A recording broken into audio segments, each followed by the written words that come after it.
Have you ever picked up an old family photo and thought, who on earth is this? No names, no dates, no clues, just a lot of very serious faces staring back at you. Welcome to this video where we turn you into a family history detective and learn how to decode old photos which actually contain loads of information and clues that are relevant to building your family tree. Unless you're incredibly lucky, old family photos rarely tell you who's in them, when they were taken, or even where. So in this video, we're going to learn some tips and techniques to narrow things down. By the end of this video, you'll know the basics of how photography developed and how this is relevant to dating your photos, the visual clues to look for, how AI can help you, and a couple of websites you can look at if you're interested in knowing more. I'll also give you a quick overview of how you can use AI to restore old and tatty photographs. Let's start with a quick rundown of how photography has developed since it was invented in the 1840s. In those days it was very specialised and very expensive, so it would have been out of reach for most families, certainly my own.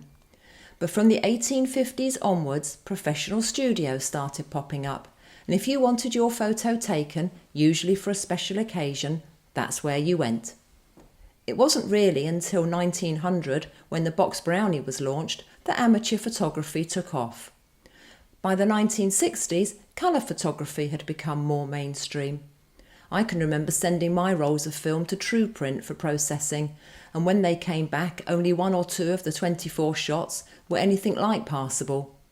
How times have changed, especially with the launch of digital cameras and smartphones, where we now have way more photos than we can possibly ever look at, and if yours are like mine, most of them are pretty rubbish.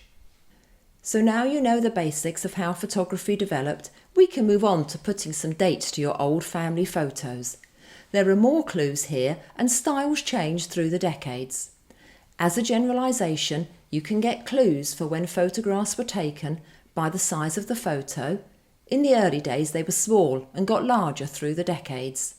The shape of the edges are another giveaway. They started off square and later on became rounded. Finally, the finish will give you a clue, as a matte or semi-matte finish was popular in the early days until a glossy finish became more fashionable. So in summary, check out the size, edges and finish of your photos to steer you towards the right era. Clothing is another huge clue, especially women's fashion.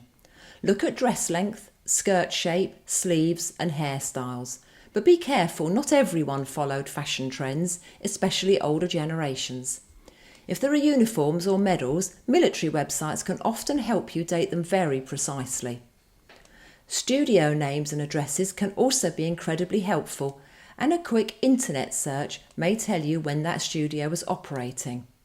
And for snapshots from the 1900s onwards, don't forget to look at the background details like shop signs, cars, street furniture, that kind of thing. Here's an example of a studio photograph in my family collection. The studio name embossed in the bottom right-hand corner says W.M. Statham at Matlock. An internet search tells me that this studio operated from the late 1880s until at least 1932. So that's great, but I've got a window of getting on for 50 years, and I'd like to narrow it down a bit more. I'm going to use Microsoft Copilot for this experiment, but there are plenty of others. ChatGPT is another one, which is well known, as is Google AI. And in my quest for money-saving tips, unless you're intending to become a power user, you can use AI for free. Certainly, I didn't pay for the demo I'm about to show you. Okay, to save time, I've already opened Copilot and attached the photo which I've scanned and saved to my computer. You can see the instruction that I've given. Let's hang on a couple of seconds for thinking time and let's check out the results. Based on her clothing, hairstyle and the mount, the results suggest the photo was taken between 1905 and 1915, with a preference of between 1908 and 1912. It suggests that she was aged 20 to 25. So I'm going to take the middle ground and say the photo was taken in 1910 and that she was about 23. That gives me a year of birth of about 1887. It's by no means foolproof, But if I didn't know who the sitter was, I now have a decent starting point. A word of caution here.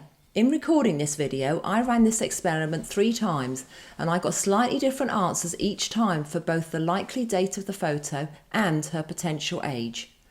The variations only differed by a few years, but keep in mind that AI is simply giving its best guess, and it seems its best guess changes every time you ask.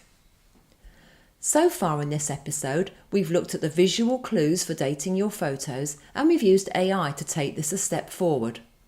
Let's continue with the AI theme and look at how it can help with restoring photos that are faded and tatty. If you have any that are particularly cherished, you might be better looking at specialist restoration companies or getting yourself some fancy software. But otherwise, let's look at what you can achieve using AI. Here are a couple of AI-enhanced photographs from my own collection to show you the before and after effects. The first is of my grandfather during World War II. He's the one on the right. It's interesting to see how AI has applied the colour to his cap. I don't know if it was red or not, so I'm not going to take that too seriously. It's also interesting to see how they have slightly expanded the road sign so that it now looks like they're leaving Austria. In all honesty, I hadn't noticed this potential Austria connection on the original version. The second photo is a school photo that includes my granny on the front row. As you can see, the original is very faded, but AI has done what I think is quite a good job on sharpening the image and imagining the colours so that it's much more visual. That said, it's not perfect because I can see on the original that the plaque at the front shows the name of the school, but the AI image hasn't picked this up.